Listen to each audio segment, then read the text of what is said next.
Tadi kita lihat memang nama Bahlil ini menjadi yang terkuat dan kemungkinan besar ini akan menjadi satu-satunya. Nah, Anda melihat nanti di Munas ini seperti apa? Apakah ada yang berubah, misalnya ADART yang berubah saat Munas nanti?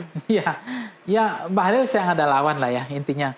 Memang itu benar gitu apa adanya seperti. Nah, kalau nanti misalnya ada ADRT yang berubah, berarti memang nampak-nampaknya kekuatan partai itu memang bisa dikondisikan gitu. Karena kan apapun bisa terjadi ya. Nah, kalau orang mengatakan kalau ADRT yang dirubah, berarti memang ini sudah kekuatan eksternal yang sangat kuat gitu. Jadi karena mungkin ada agenda lain begitu ya. Agenda lain, ADRT aja bisa dirubah, apalagi yang lain kan. Konstitusi bisa dirubah juga, apalagi ADRT partai kan. Nah, tapi nampak-nampaknya saya yakin ya itu bisa dirubah gitu. Oleh kepentingan agenda mutual understanding saja, saling menguntungkan, saling bermanfaat. Dan nampak-nampaknya juga Golkar merasa butuh seperti itu sekarang gitu. Karena untuk mengimbangi kekuatan politiknya Golkar hari ini, mereka kan hari ini misalnya di Jakarta, mereka kan mendapatkan tempat. Kader terbaiknya Ridwan Kamil maju di Jakarta, Seng ada lawan juga. Gitu. Itu artinya kan kalau tidak ada arah-arah intensitas arah kekuasaan belum tentu. Masa apa betul semua partai bisa merapat ke Ridwan Kamil? Itu karena memang kekuatan tanpa ada kekuatan racikan desain arsitektur dari tangan dingin kekuasaan. Gak mungkin menurut saya. Gitu. Itu pasti ada irisan kekuasaannya. Itu sudah bonus bagi Golkar. Belum lagi memang selama ini kalau mereka jadi ketua umum Golkar itu harus punya jabatan strategis di pemerintahan. Nah, Bahlil hari ini itu kan naik kelas. Dari Menteri Investasi tiba-tiba naik Menteri SDM. Itu kan menaikkan kelas beliau bahwa ya saya ini menteri yang tidak kaleng-kaleng juga dan memimpin partai yang besar, nomor 2 terbesar Indonesia dan ketua umum partai. Biasanya ketua umum partai itu dia punya jabatan strategis di pemerintahan. Nah, pada konteks ini sekarang positioning Bahlil sudah tepat gitu. Diberikan posisi yang paling mulia. Jadi ketua umum partai Golkar tanpa Seng ada lawan, Bahlil, terus mendapatkan posisi menteri yang tidak kaleng-kaleng, bukan main-main dan tidak main-main, yaitu Menteri SDM. Memang selama ini saya cermati, saya lihat bahwa Golkar itu kuat pada irisan itu, pada peta itu, biasanya ketua umumnya menteri, dan itu Menko gitu kan. Pak Erlangga juga kemarin Menko. Dan selama ini ketika Pak JK menjadi ketua umum Golkar, Pak Akbar Tanjung, Pak Abu Rizal Bakri, kemudian Pak Setia Novanto, kemudian ada Ade Komarudin dan seterusnya.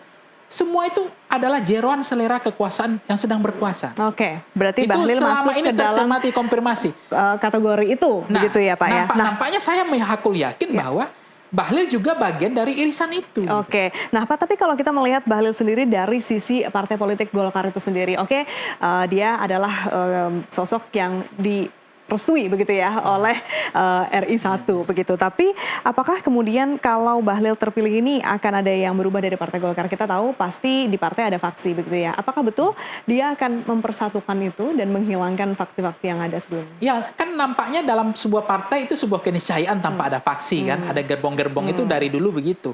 Saya masih mengikuti dulu ada Munaslup Ancol, Munaslup Bali, Golkarnya Agung Laksono, Golkarnya Setia Novanto, dan seterusnya. Saya akan mengikuti udah 10-15 tahun yang lalu. Dan sepertinya kalau misalnya faksi itu ada, tapi kan nampaknya hampir sekarang tiarap semua, nggak ada yang berani. Nah, apa yang membuat semuanya ini tiarap dan akhirnya sunyi senyap, kemudian tanpa perlawanan, tanpa rivalitas dan lain-lain? Ya, pertama mereka mungkin ya mengalah ya karena menjaga keutuhan partai.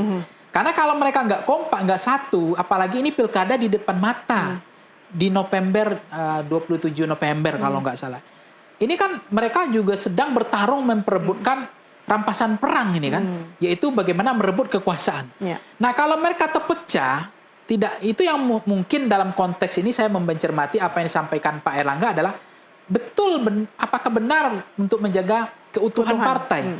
Nah, kalau nggak solid terjadi pembelahan, kemudian tidak ada nahkoda yang jelas. Nah, nampak kan Golkar juga happy sekarang seolah didukung oleh kekuasaan.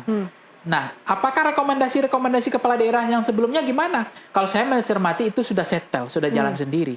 Tanpa pun Pak Bahlil itu sudah jalan. Karena Golkar itu percaya dengan riset, percaya dengan survei.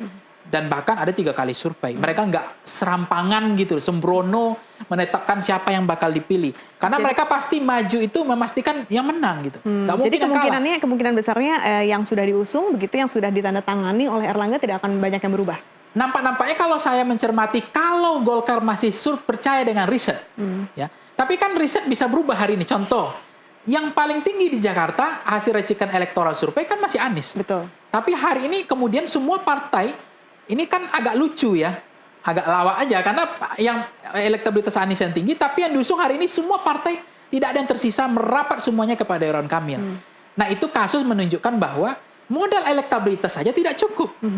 Bahwa sekarang udah ada dinamika baru, ada variabel baru, yaitu kekuatan politik, kekuatan pemerintah. Nah itu yang terjadi hari ini, ada kotak kosong berapa daerah, ada potensi 37 daerah kotak kosong. Nah, terjadinya partai diborong oleh Kim Indonesia Plus ini. Nah, kalau misalnya memang kontestasi itu adalah memang elektoral, mestinya kan mendukung yang bakal menang. Tapi kan yang bakal menang juga nggak bisa bermasuk gelanggang. Yeah. Akhirnya sebenarnya bisa dikatakan nggak fair juga, karena kalau kalah dalam gelanggang kan nggak apa-apa, tapi masuk gelanggang aja nggak bisa. Tapi itulah seni politik, itulah seni bagaimana merebut partai politik, bagaimana kita berlayar.